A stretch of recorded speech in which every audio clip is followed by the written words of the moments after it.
आप सभी को नमस्कार। चलिए हम लोग नेक्स्ट टॉपिक देखते हैं, रिवर्स ऑस्मोसिस।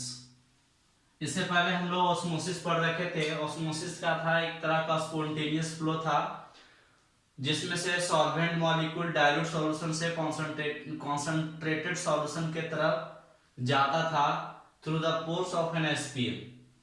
अब यहाँ पे रिवर्स हो रहा है, इसी को हम शॉर्ट में बोल रहे हैं आरओ सिस्टम, यानी कि आरओ। हम लोग क्या इसको डिफाइन कर रहे हैं कि इफ द एक्सटर्नल प्रेशर, अगर एक्सटर्नल प्रेशर इज अप्लाइड, अगर एक्सटर्नल प्रेशर को हम लोग अप्लाइड करें over concentrated solution, concentrated solution के तरफ अगर हम लोग एक्सटर्नल प्रेशर अप्लाइड करें, concentrated solution is greater than, और वो ग्रेटर हो, बड़ा हो, the osmotic pressure, osmotic pressure से ज्यादा ग्रेटर हो, the solvent molecule migrates from, solvent molecule migrates करते हैं concentrated solution to the dilute solution through the pores of an SPM. ऐसा क्या होता है कि होना तो यूं चाहिए था कि डाइल्यूट सॉल्यूशन से कॉन्सेंट्रेटेड सॉल्यूशन की तरफ सॉल्वेंट मॉलिक्यूल का फ्लो होना चाहिए था, लेकिन चूंकि हम लोग ज्यादा प्रेशर लगा दे रहे हैं यहाँ पे, एक्सटर्नल प्रेशर, इधर वाटर के मॉलिक्यूल इधर फ्लो करना चाहिए थे इस तरह से, लेकिन ये इधर नहीं फ्लो करते हैं। चूंकि इधर हमने काफी ज्यादा प्रेशर लगा रखा है, तो इस प्रेशर की वजह से वाटर के मॉलिक्यूल इधर उल्टा फ्लो करते हैं, यानी कि हम लोग कह सकते हैं कि solvent molecule migrates from concentrated solution to the dilute solution through the pores of an SPM. This phenomenon is called as RO. इसी को हम लोग बोलते हैं रिवर्स ऑस्मोसिस। ये जो घटना घट रही है, this phenomenon is known as reverse osmosis. The concept of RO का concept is used in the purification of sea water। हम लोग RO सिस्टम का जो यूज करते हैं, रिवर्स ऑस्मोसिस का जो हम लोग यूज कर रहे हैं, वो एक तरह का हम लोग क्या करते हैं कि प्यूरिफिकेशन ऑफ वाटर में यूज करते हैं। इसमें एक बहुत फाइन मेम्ब्रेन लगी होती है, this is SPM, semi permeable membrane. ये इतना फाइन मेम्ब्रेन होता है कि यहाँ से बैक्टीरिया नहीं क्रॉस कर सकता है। तो बैक्टीरिया अगर नहीं क्रॉस करेगा तो जितने हैवी मेटल्स है तो ऑलरेडी वो रुक ही जाएंगे, क्योंकि वो साइज में बड़े हैं। जब बैक्टीरिया नहीं पास कर पा रहा है तो हैवी मेटल्स नहीं पास कर पाएंगे, जिससे हमको एक फ्रेश वाटर मिलेगा। यहाँ से वाटर जो आ रही है इसको मैं इकट्ठा कर रहा हूँ, दिस इज, मैं इसको बोल रहा हूँ ड्रिंकिंग वाटर या फिर पोर्टेबल वाटर, दोनों का कहने का एक ही मतलब है। और एक्सटर्नल प्रेशर क्या हो जा रहा है, ग्रेटर हो रहा है ऑस्मोटिक प्रेशर की तरफ। हम लोग नेक्स्ट टॉपिक में देखते हैं। नेक्स्ट हमारा टॉपिक है आइसोटोनिक सॉल्यूशन। अब आइसोटोनिक सॉल्यूशन किसको कहते हैं? The solution having same osmotic pressure, जिसमें ऑस्मोटिक प्रेशर क्या हो, समान हो, या फिर एक और टर्म में हम लोग बोले कि सेम मोलर कॉन्सेंट्रेशन, जिसका मोलर कॉन्सेंट्रेशन सेम हो यानी मोलरिटी समान हो, एट ए गिवन टेम्परेचर। टेम्परेचर क्यों गिवन दी हुई है? क्योंकि टेम्परेचर के साथ ऑस्मोटिक प्रेशर भी वेरी करता है और टेम्परेचर के साथ मोलरिटी भी वेरी करती है, इसलिए कांस्टेंट टेम्परेचर होनी चाहिए, यानी कि वैसा सॉल्यूशन जिसका ऑस्मोटिक प्रेशर सेम हो या फिर मोलर कॉन्सेंट्रेशन सेम हो एट ए गिवन टेम्परेचर पे, उसी को हम लोग क्या बोलते हैं, आइसोटोनिक सॉल्यूशन। दैट इज हम लोग कह सकते हैं कि C1 is equal to C2। इसी को मैं थोड़ा इलेबरेट करूं, C मतलब मोलरिटी की बात कर रहे हैं, तो molarity is equal to number of moles divided by volume. तो इसी को मैंने रिप्लेस किया है, C is equal to N by V। ठीक, तो C1 है तो मैं कहूंगा N1 बाय V1, और C2 है तो मैं कहूंगा N2 बाय V2। इसी को मैंने रिप्लेस किया। एग्जांपल क्या है कि 0.16 m NaCl solution is isotonic with respect to the fluids of RBC, यानी कि एक सॉल्यूशन हम लोग NaCl का तैयार कर रहे हैं जिसका मोलर कॉन्सेंट्रेशन है 0.16 m। वो आइसोटोनिक है किसके रिस्पेक्ट में? जो आरबीसी में फ्लूइड्स भरे रहते हैं उसके मोलर कॉन्सेंट्रेशन के बराबर है, यानी कि आरबीसी में यहाँ पे ले रहा हूं, मोलर कॉन्सेंट्रेशन कितना है, 0.16 m, और यहाँ पे हमने NaCl का सॉल्यूशन डाल रखा है जिसका मोलर कॉन्सेंट्रेशन कितना है, 16 m है, ठीक।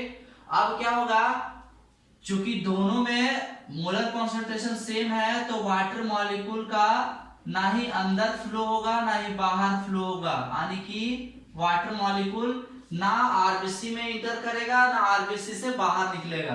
तब क्या होगा, द साइज ऑफ आरबीसी, जब ऐसा हो कि ना वाटर के मॉलिक्यूल इंटर करे आरबीसी में ना बाहर निकले, तो साइज क्या होगा, आरबीसी का चेंज नहीं करेगा, ठीक। ये आइसोटोनिक की कहानी है। नेक्स्ट हम लोग लिख रहे हैं हाइपरटोनिक सॉल्यूशन। हाइपर मतलब होता है ज्यादा, कहने का मतलब है कि the solution having higher osmotic pressure, ऐसा सॉल्यूशन जिसका ऑस्मोटिक प्रेशर हायर हो, या हम लोग यूं कह लें कि ग्रेटर मोलर कॉन्सेंट्रेशन हो, ऐसा भी हम लोग कह सकते हैं कि मोलर कॉन्सेंट्रेशन ज्यादा हो। देन ए गिवन सॉल्यूशन से, इसी को हम लोग क्या बोलते हैं, हाइपरटोनिक सॉल्यूशन। जैसे कि हम एक एग्जांपल ले रहे हैं, 1.2 m NaCl solution is hypertonic with respect to the fluids of RBC। RBC का कॉन्सेंट्रेशन कितना है, 0.16 m, और यहाँ पर हमने जो सॉल्यूशन ले रखा है उस सॉल्यूशन का कॉन्सेंट्रेशन कितना है, 1.2 m NaCl। अब क्या होगा कि यहाँ पर लो कॉन्सेंट्रेशन है, बाहर में हाई कॉन्सेंट्रेशन है, तो वाटर के मॉलिक्यूल क्या होंगे, बाहर निकलना चाहेंगे। क्यों, क्योंकि हम लोग जानते हैं कि सॉल्वेंट मॉलिक्यूल का फ्लो एसपीएम से क्या होता है, एसपीएम से होकर के लो कॉन्सेंट्रेशन से हाई कॉन्सेंट्रेशन की तरफ होता है। तो यहाँ पर कॉन्सेंट्रेशन लो है, यहाँ पर कॉन्सेंट्रेशन बाहर वाला कॉन्सेंट्रेशन ज्यादा है, तो आरबीसी से वाटर मॉलिक्यूल बाहर निकलेगा, तो बाहर निकलेगा तो क्या होगा, आरबीसी का साइज डिक्रीज करेगा, ठीक है। नेक्स्ट टॉपिक, नेक्स्ट हम लोग देख रहे हैं हाइपोटोनिक सॉल्यूशन। इससे पहले हम लोग आइसोटोनिक सॉल्यूशन और हाइपरटोनिक सॉल्यूशन देख चुके थे। हाइपोटोनिक सॉल्यूशन किसको कहते हैं, the solution having lower osmotic pressure, जिसका ऑस्मोटिक प्रेशर कम हो, या फिर लोअर मोलर कॉन्सेंट्रेशन, जिसका मोलर कॉन्सेंट्रेशन क्या हो, कम हो। देन ए गिवन सॉल्यूशन से is called as hypotonic solution. इसी को क्या बोलते हैं, हाइपोटोनिक सॉल्यूशन। एग्जाम्पल के लिए हम लोग देख रहे हैं कि 0.11 m NaCl solution is hypotonic. 0.11 m NaCl solution is hypotonic है, किसके रिस्पेक्ट में, द फ्लूइड्स ऑफ आरबीसी, ठीक है। यानी कि आरबीसी का जो ऑस्मोटिक प्रेशर है, या फिर हम लोग कह लें मोलर कॉन्सेंट्रेशन जो है वो ज्यादा है, किससे, इस वाले से, यानी कि NaCl वाले सॉल्यूशन से। अब यूं होगा कि हम लोग जानते हैं कि सॉल्वेंट मॉलिक्यूल का जो फ्लो होता है वो लो कॉन्सेंट्रेशन से हाई कॉन्सेंट्रेशन की तरफ फ्लो होता है। अब यहाँ पर क्या है, लो कॉन्सेंट्रेशन है इधर और यहाँ पे हाई कॉन्सेंट्रेशन है, तो वाटर के मॉलिक्यूल क्या होंगे, इस तरह से इंटर करना चालू करेंगे। तो इंटर करना चालू करेंगे तो इसकी साइज क्या होगी, बड़ी होती चली जाएगी, यानी कि मैं इसी को लिख रहा हूँ, size of RBC will increases, ये इंक्रीज होती चली जाएगी। नेक्स्ट हमारा टॉपिक है वांट ऑफ फैक्टर, और ये क्या है कि लास्ट टॉपिक है इस चैप्टर की। वांट ऑफ फैक्टर किसको बोलते हैं, इसमें कोलिगेटिव प्रॉपर्टी में ही वांट ऑफ फैक्टर को पढ़नी थी। वांट ऑफ फैक्टर क्या है कि वांट ऑफ ने इंट्रोड्यूस किया एक फैक्टर, एक साइंटिस्ट थे वांट ऑफ, जिन्होंने एक फैक्टर को दिया आई, स्मॉल आई, एक स्मॉल आई को उन्होंने दिया इन ऑर्डर टू एक्सप्लेन करने के लिए कोलिगेटिव प्रॉपर्टीज ऑफ सॉल्यूशन के कोलिगेटिव प्रॉपर्टी को एक्सप्लेन करने के लिए उन्होंने एक फैक्टर दिया आई, विच इज डिफाइन है, जिसको हम लोग डिफाइन कर रहे हैं observe colligative property divided by theoretical colligative property. इसके बहुत सारे और भी तरीके हैं, लेकिन जो सबसे आसान तरीका है वो हम लिख दे रहे हैं कि ऑब्जर्व कोलिगेटिव प्रॉपर्टी और divided by theoretical colligative property. अब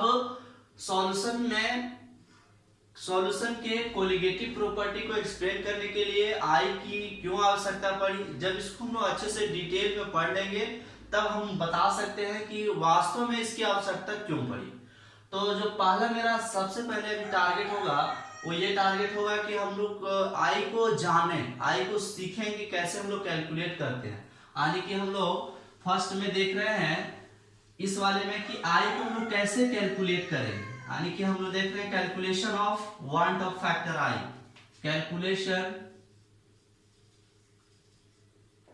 calculation of Van't Hoff factor i. I को कैलकुलेट करने के लिए हम लोग क्या कर रहे हैं, इसको 3 भाग में कैलकुलेट करेंगे। पहला है एसोसिएशन।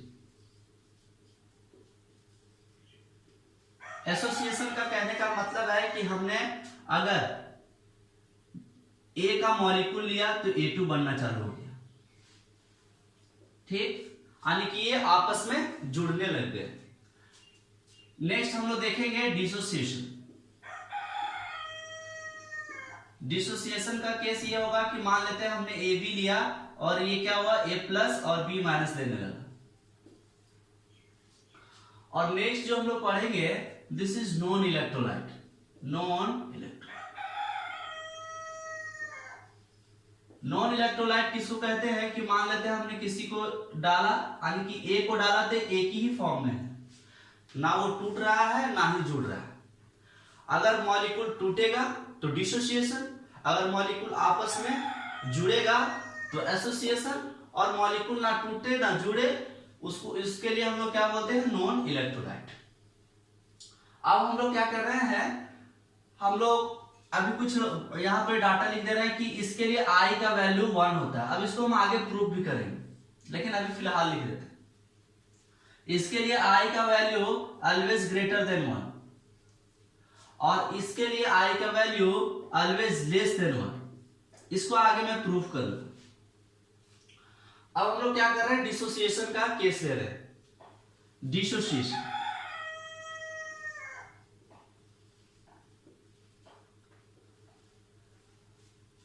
जब हम लोग केमिकल इक्विलिब्रियम पढ़ते हैं तो वहां पे होता है कि मान लेते हैं हमने ए से Nb आयन बना लिया, यानी कि मैंने एक स्टोइचियोमेट्रिक कोएफिशिएंट 1 से n बना लिया।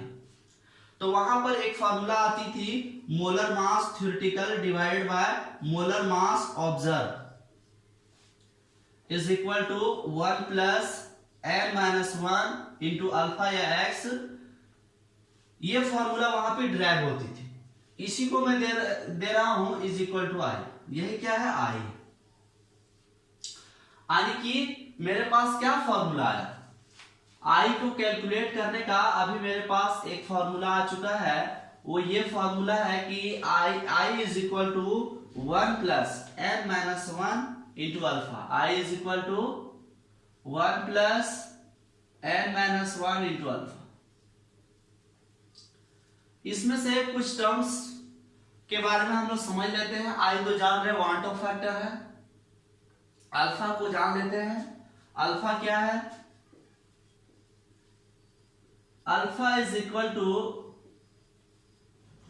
डिग्री ऑफ आयोनाइजेशन,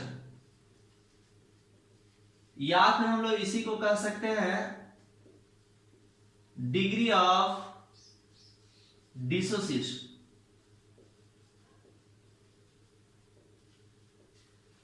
n क्या है, number of ions produced from 1 molecule, यानी कि एक मॉलिक्यूल से हमको कितने आयंस मिल रहे हैं, दैट इज स्मॉल n। अब इसी डिसोसिएशन वाले केस में हम लोग नॉन इलेक्ट्रोलाइट को पढ़ ले रहे हैं। हम लोग ए नंबर में दे रहे हैं non electrolyte. Non electrolyte, non electrolyte क्या होते हैं, मोस्टली ऑर्गेनिक कंपाउंड होते हैं। Organic compound, for example urea, glucose, sucrose और भी है। ये वो कंपाउंड है जो पानी में घुल तो जाते हैं लेकिन आयन नहीं देते। इसके लिए हम लोग आई बराबर 1 यूज करते हैं। कैसे, अगर कोई चीज पानी में घुल रही है, आयन नहीं दे रही, मतलब इट इज नॉट आयनाइज्ड। अगर आयनाइज्ड नहीं हो रहा है तो मैं अल्फा बराबर क्या ले सकता हूं, 0। कैसे, अल्फा इक्वल तो बोल रहा हूं मैं डिग्री ऑफ आयनाइजेशन। अगर वो आयनाइज ही नहीं हो रहा है, वो डिसोसिएट ही नहीं हो रहा है, वो टूट ही नहीं रहा है, तो मैं उसका अल्फा की जगह पे क्या यूज कर सकता हूँ, 0। अगर हम लोग यहां पर देखें उस फॉर्मूले को, अगर हम लोग अल्फा बराबर अल्फा बराबर अगर हम लोग 0 को बैठाएं तो क्या होगा, I is equal to 1 plus n minus 1 into 0, तो I इज इक्वल टू कितने हो जाएंगे, 1। यानी कि वो क्वेश्चन में ये नहीं बोलेगा कि यूरिया इज इक्वल टू आपको 1 यूज करना है, glucose is equal to 1 use करना है, sucrose is equal to 1 use करना है, cane sugar is equal to 1 use करना है। हम लोग क्या करेंगे, जैसे ही इन सारे टर्म्स को देखेंगे कि दिस इज ऑर्गेनिक कंपाउंड और नॉन इलेक्ट्रोलाइट, तो नॉन इलेक्ट्रोलाइट जैसे ही देखेंगे तो आई का वैल्यू हम लोग कितना यूज करेंगे, 1 यूज करेंगे। अब हम लोग नेक्स्ट देख रहे हैं बी नंबर, इलेक्ट्रोलाइट।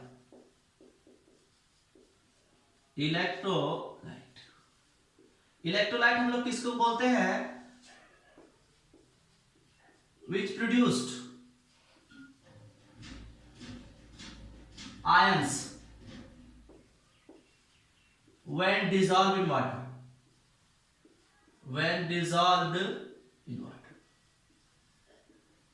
मतलब हम लोग इलेक्ट्रोलाइट उसको कहते हैं जो पानी में जाने के बाद आयंस को देते हैं। इसमें से हम लोग को 2 केस पढ़ना है। फर्स्ट केस है मेरे पास स्ट्रॉन्ग इलेक्ट्रोलाइट,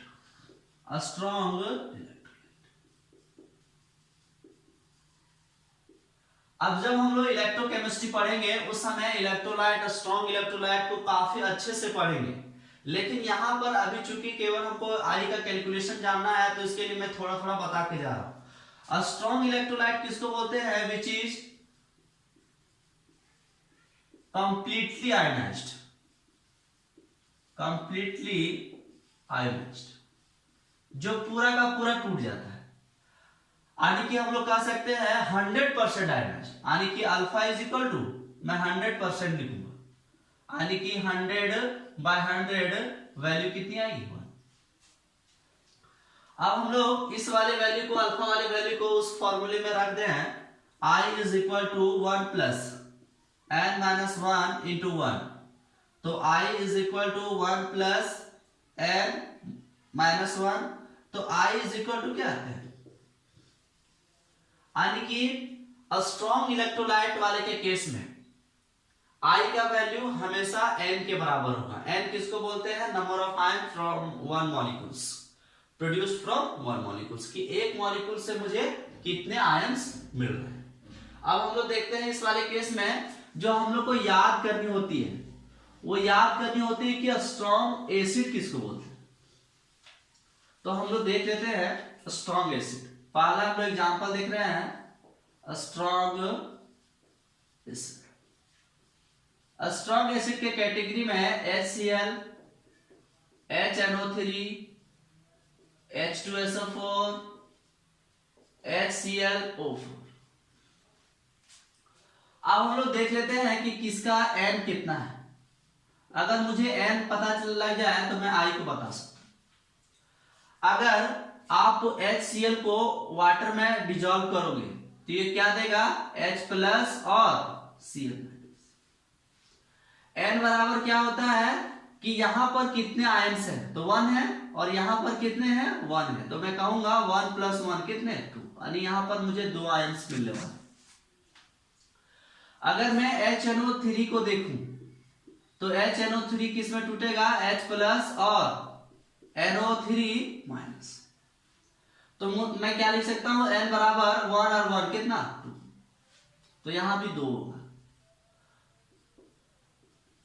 अगर मैं H2SO4 को देखूं तो ये टूटेगा H प्लस और SO4 2 माइनस। बैलेंस करने के लिए मैं 2 लगाऊंगा, बैलेंस इक्वेशन होनी चाहिए। अब N बराबर मेरा कितना हो जाएगा, यहां पर 2 आयंस है और यहां पर 1 आयन, मतलब 2 प्लस 1 कितना, 3, तो यहां पर 3 होंगे। अगर इसको तोड़ो HClO4, ये टूटेगा H प्लस और ClO4 सिंगल माइनस, कितने आयंस मिले, 1 और 1 2, ये 2 आयंस मिले। और इसी के बराबर मैं क्या लिखूंगा, I। यानी कि HCl, HNO3, H2SO4 और HClO4 इन सब वाले के केस में हम लोग देख लेंगे कि कितना how many ions have produced, और उसी वो जितना आयंस प्रोड्यूस करेगा वही क्या होगा, आई होगा। नेक्स्ट हम लोग देख रहे हैं इसका स्ट्रॉन्ग बेस, स्ट्रॉन्ग बेस जैसे NaOH, जैसे KOH, जैसे BaOH का बोल्ड। पहले आयंस को तोड़ लेते हैं, इसको अगर तोड़ेंगे हम लोग तो क्या होगा, ये टूटेगा Na प्लस और OH माइनस, तो कितने, एक और एक दो, तो दो मिले। इसको तोड़ोगे तो K प्लस और OH माइनस, तो एक और एक कितने, दो। इसको तोड़ोगे तो ये टूटेगा Ba2 प्लस और OH माइनस, बैलेंस करने के लिए दो लगाएंगे, तो एक और एक दो कितने, तीन। यही वैल्यू क्या हो रहा है, आई। तो ये कायदे से आपको याद रखनी पड़ेगी। अगर हम लोग साल्ट की बात करें तो सभी साल्ट होते हैं, ऑल साल्ट्स, दुनिया में जितने साल्ट होते हैं ऐसा माना गया है कि जब वो पानी में जाएंगे तो पूरा का पूरा टूटेंगे, यानी कि 100% वो टूटेंगे। यानी कि मैं I = N ले सकता हूं, किस वाले केस में, साल्ट वाले केस में। यानी कि अगर कोई आपसे एग्जांपल में पूछे NaCl, जैसे KCl, जैसे Na2SO4, तो मैं तोड़ के क्या करूंगा, पहले देख लूंगा। ये देगा Na प्लस और Cl माइनस, ये देगा K प्लस और Cl माइनस, ये क्या देगा Na प्लस और SO4 2 माइनस। बैलेंस करने के लिए दो लगाएंगे, यहाँ पे दो आयंस दे रहे हैं, यहाँ पे दो दे रहे हैं, यहाँ पे कितने दे रहे हैं, तीन। तो इसी को मैं बोलूं N और इसी को मैं क्या बोलूं, I। तो ये आपको ध्यान रखिए, ठीक है। नेक्स्ट हम लोग चलते हैं वीक इलेक्ट्रोलाइट की तरफ। स्ट्रॉन्ग इलेक्ट्रोलाइट में आपको क्या याद रखना है कि वो 100% में टूटेगा ही टूटेगा, यानी कि I = मैं N यूज करूंगा। अब हम लोग नेक्स्ट जो केस है इसका वो देख रहे हैं वीक इलेक्ट्रोलाइट। वीक इलेक्ट्रोलाइट के लिए अल्फा का वैल्यू 0 से बड़ा और 1 से छोटा होता है। अच्छा, मैं इस वाले केस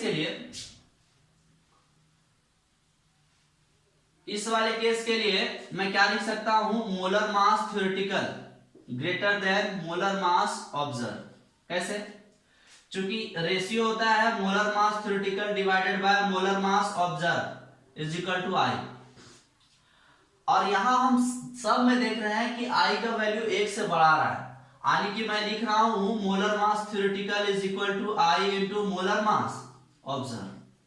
यानी 1 से इसको गुना, 1 से ज्यादा बड़ा डिजिट से गुना कर रहा है तब इसके बराबर हो रहा है, इसका मतलब ये बड़ी है, तो इसको मैंने ये लिखा। अच्छा, नॉन इलेक्ट्रोलाइट वाले केस में क्या होगा, यहाँ पे 1 आता था, तब हो जाएगा molar mass theoretical = molar mass absorb. ये नॉन इलेक्ट्रोलाइट वाले में जिसमें I का वैल्यू 1 आता था ये, और ये किस वाले केस में, I का वैल्यू जब 1 से बड़ी हो, उस वाले केस में molar mass theoretical is greater then molar mass observe. इस वाले केस में भी I का वैल्यू हमेशा 1 से बड़ी आएगी। जब 1 से बड़ी आएगी तो मैं बोलूंगा molar mass theoretical is greater then molar mass observe. ये यहां पे ध्यान रखिए। अब हम लोग क्या कर रहे हैं, इस वाले केस के लिए हम लोग कुछ लिख रहे हैं, फॉर एग्जांपल वीक एसिड। आयनिक का ये पॉइंट है, आपको याद रखनी पड़ती है। वीक एसिड किसको बोलते हैं, HCl, जैसे CH3COOH, जैसे H2S, ठीक। हम लोग देख रहे हैं वीक बेस। वीक बेस में आपका NH4OH, जैसे pyridine C5H5N, जैसे एनिलीन C6H5NH2। अब इस वाले को कैलकुलेशन करने के लिए मैं पूरा फॉर्मूला यूज करूंगा। I is equal to 1 plus n minus 1 into alpha. Question में वो क्या करेगा, अल्फा का वैल्यू देगा। क्वेश्चन में वो क्या करेगा, अल्फा का वैल्यू देगा। और n मुझे कैसे पता लगेंगे कि कौन है, तो उसको मैं क्या करूंगा, वाटर में सीधा डिजॉल्व करके तोड़ के देख लूंगा कि आयंस कितने दे रहे हैं। तो आयंस जितने देंगे उससे मैं n निकाल सकता हूं। अब इस तरह वाले में क्वेश्चन किस तरह से होते हैं हम लोग देखते हैं। क्वेश्चन हमारा है कि 0.1 m HCl is 20% ionized, calculate I की वाट ऑफ फैक्टर। कैसे कैलकुलेट करोगे, ध्यान दो, लिखा हुआ है कि HCl, इसको हम लोग क्या करेंगे, वाटर में पहले तोड़ लेंगे तो देगा H प्लस और Cl माइनस। n बराबर कितने हुए मेरे पास, एक और एक दो, यानी 1 प्लस 1 इज इक्वल टू 2। ये बोल रहा है अल्फा की 20% आयनाइज हो रहा है, 20%, यानी कि मैं बोलूं 20/100, यानी मैं बोलूं 0.2। अब यहाँ पे फॉर्मूले में रख देना है I is equal to 1 plus n minus 1 into alpha. तो 1 प्लस n का वैल्यू 2 माइनस 1, अल्फा कितनी 0.2। तो 1 प्लस 1 इंटू 0.2 कितना हो जाएगा, 1 प्लस 0.2 यानी कि 1.2। एक हाइपोथेटिकल क्वेश्चन में लिख रहा हूं, मैं बोल रहा हूं कि 0.3 H2SO4 is 90% ionized, calculate I।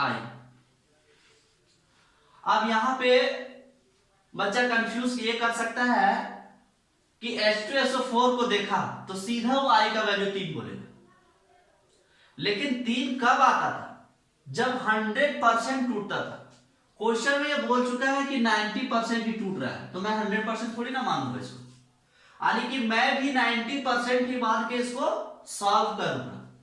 तो कैसे सॉल्व करोगे कि H2SO4 को वाटर में जब डिजॉल्व किया तो H प्लस और SO4 2 माइनस, तो यहां पर 2 दिए, n बराबर कितना हुआ, 2 प्लस 1 यानी कि 3।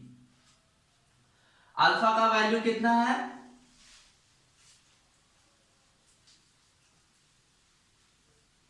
अल्फा का वैल्यू देख लीजिए, अल्फा है 90%, तो मैं लिख सकता हूं 90/100 यानी कि 0.9। तो मैं बैठाऊं I is equal to 1 plus n minus 1 into alpha, यानी कि 1 प्लस 3 माइनस 1 0.9।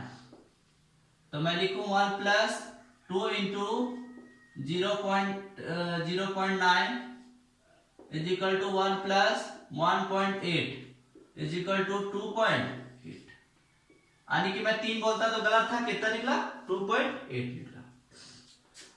एक आध क्वेश्चन और करा देते हैं कि 0.1 m NH4OH is 10% ionized,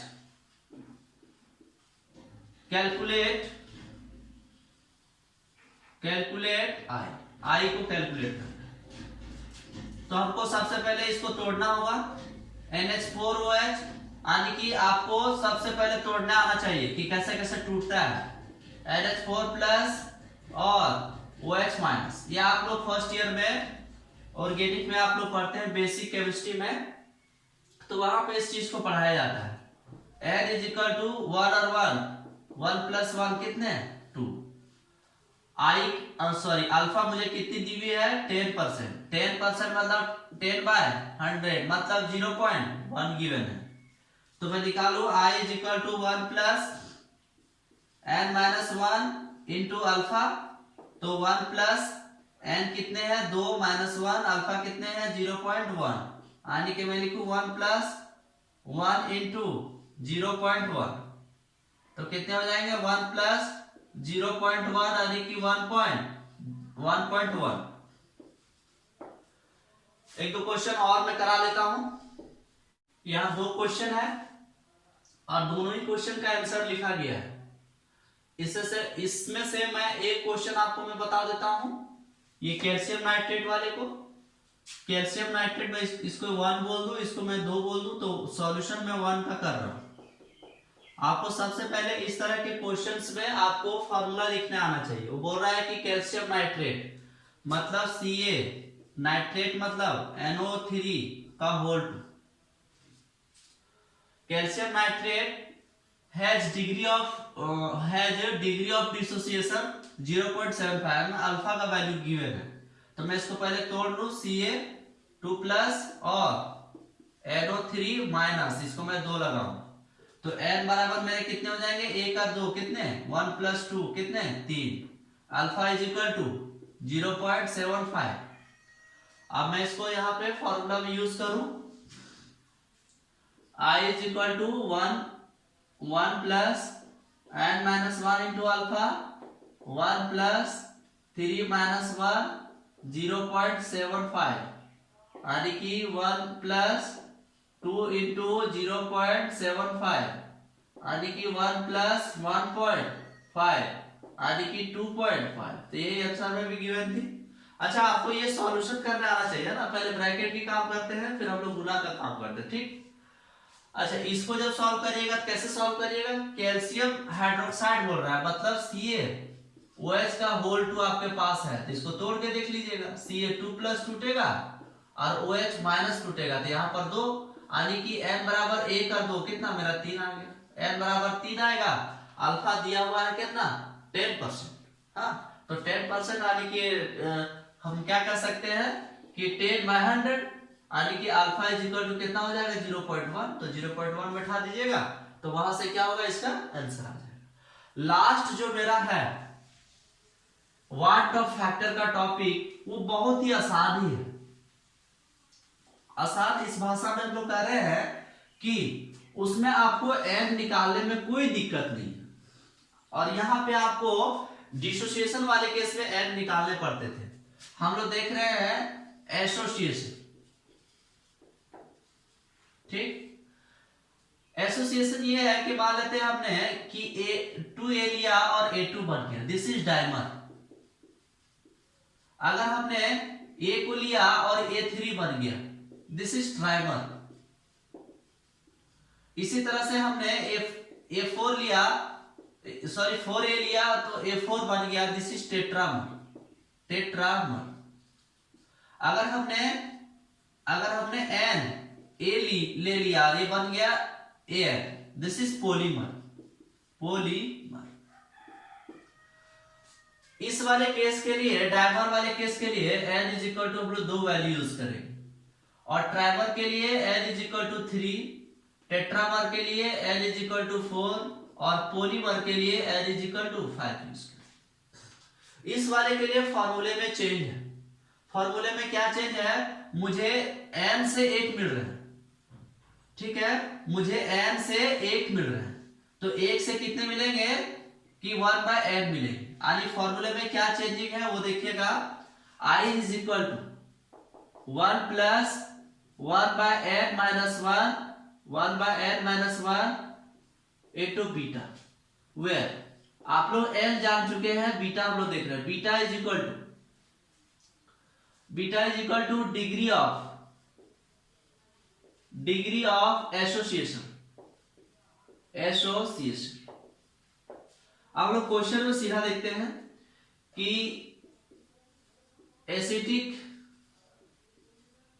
is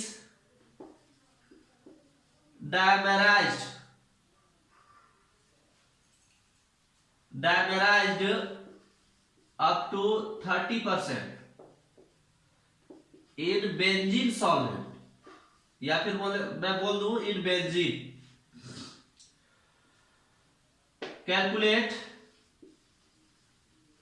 I। अब हमको क्वेश्चन के लैंग्वेज को पढ़ते ही पता चल जाएगा कि वो डिसोसिएशन वाला केस है या एसोसिएशन वाला केस है।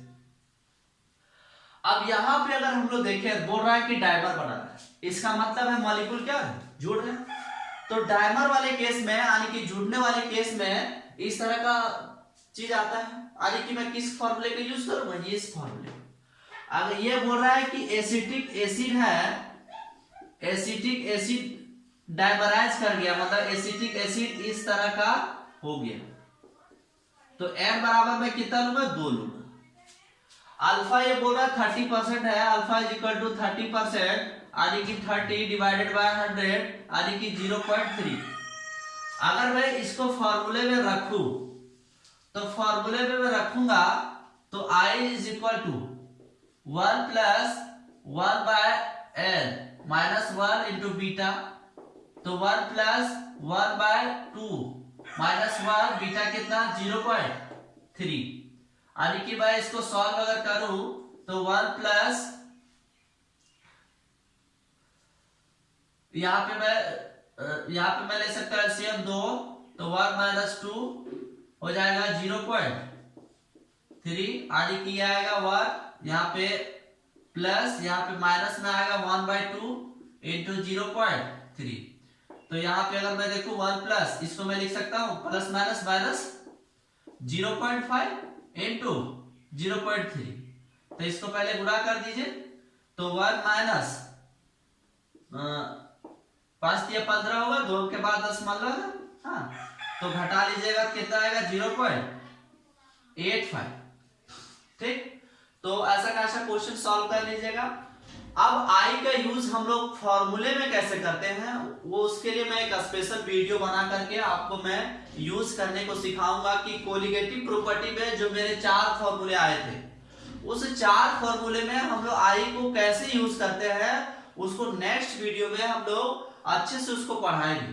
ठीक है, उसको ये पहले आप देख लीजिएगा कि आई को हमने कैसे कैलकुलेट किया, फिर आई का यूज हम लोग नेक्स्ट लेक्चर में हम आपको यूज बताएंगे। आप सभी को धन्यवाद।